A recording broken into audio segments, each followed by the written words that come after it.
Hi, in this video I will present to you my intuitive insight on energies of another Capricorn's archetype, the Mystic.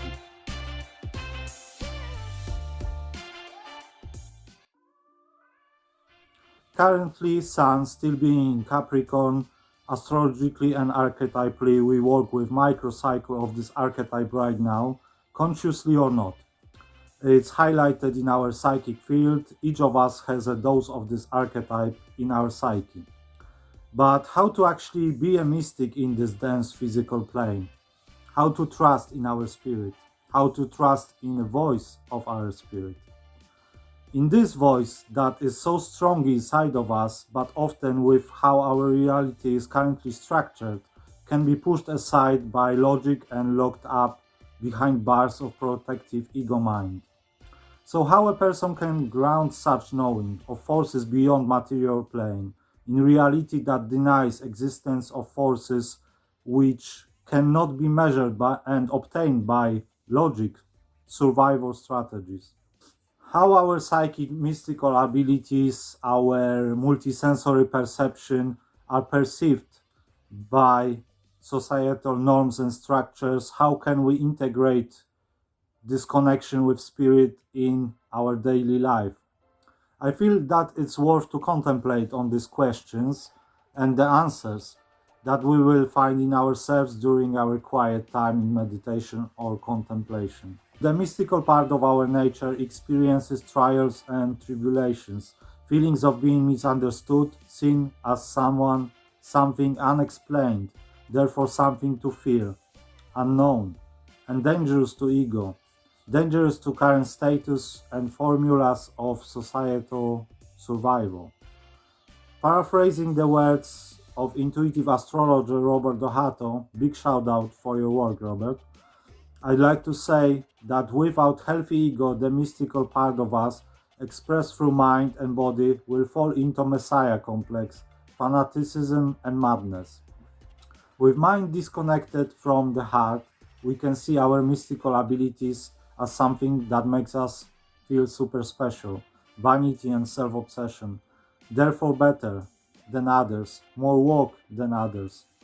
I think we know that right now in our current state of the world. We have this division and opposition between people who think they are more awake than other people, therefore better. Perhaps it's reactive energy of the mind that tries to make sense of frequent clashes between the mystic in us and societal norms, trying to make sense and survive as separate entity, the way the mind sees itself, of projected social judgments towards those of us who have tried communicate openly about having direct contact with unseen, with spirit, with their soul and soul of others. Those judgments come from people who judge themselves for not being in touch with their intuition and multisensory perception. Capricorn is society, grounding our inspirations. We work with ancestral energies here. We work with all that had to be abandoned and denied by those who came before us, or at least that's what they believed to be true, out of fear of not belonging and not being accepted. And in result of this clash of free-spirited view and hard logical approach, we too often close our hearts. We close our intuitive channels, ignore them, fearing to be seen as weird, mad, not wanting to become outcasts in our closest circles.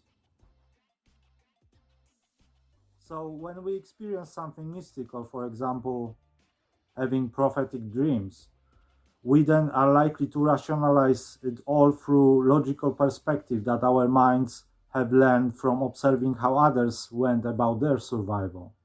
We fear that our mysticism will bring us nothing but trouble, so we do our best to avoid it. We fear that what others say is true, that we are mad and delusional.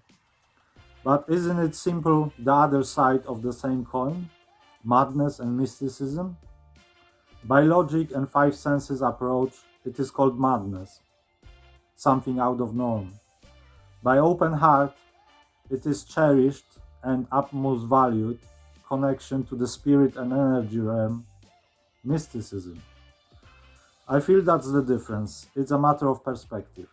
It's a matter of connection or disconnection with heart, with the underlying current of everything, love. So the question arises here, which one we want to trust. Trust that what other people told us, out of their own experiences with fear, is right, and without fight for our heart, we will simply follow their steps and take on the same beliefs?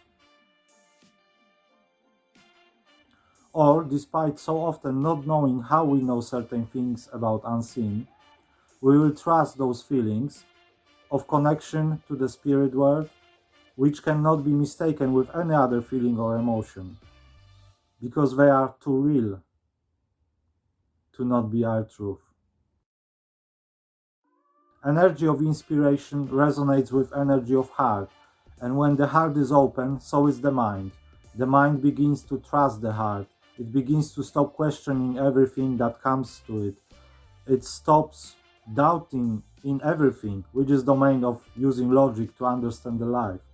And the mind lets in information flooding our awareness through intuitive channels. Imagine our hearts being messengers of souls that we are, having physical experience, communicators on this physical plane between us, between hearts, fragments of united love. Imagine that what resonates with the heart is then grounded in the body by feeling through it, and afterwards it's being expressed through mind's ability to create. I feel that the main purpose of heart's creative nature is to, by feelings of knowing and resonance, inspire the mind, which then can create something tangible to manifest connections between hearts in this way, physical way, that can only help open minds, loosen our brains held by ego over heart. It can help the mind trust in what heart knows, that we are all in this together. We are all connected with each other and everything else. And what's created from the heart comes from inspiration, comes from source, from unity consciousness, and is manifested in this realm so we can remember our connection with each other and the source our souls are part of.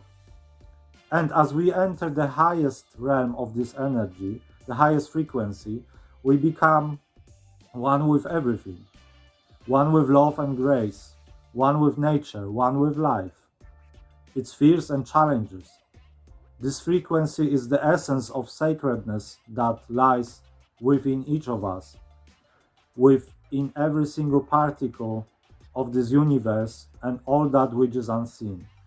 It's fragmented into an infinite number of pieces, expression of sacredness, of love that comes together, without any barriers, all merges in one unconscious level.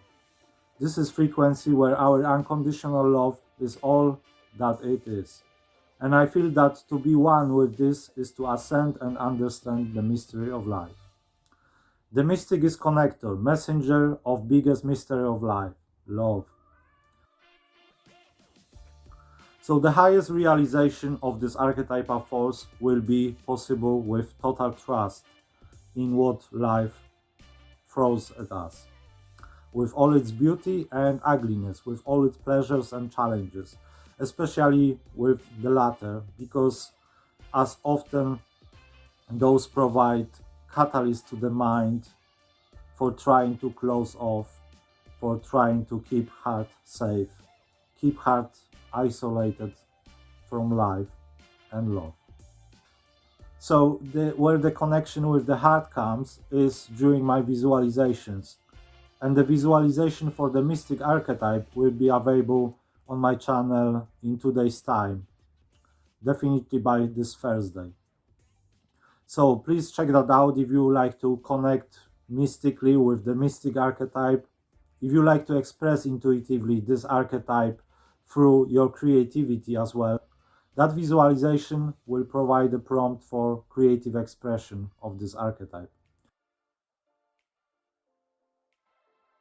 So if you like this video and you would like to follow my work, please click that like button, subscribe to the channel, set notifications so you are informed about the next video available on this channel, which will be the visualization of Mystic Archetype.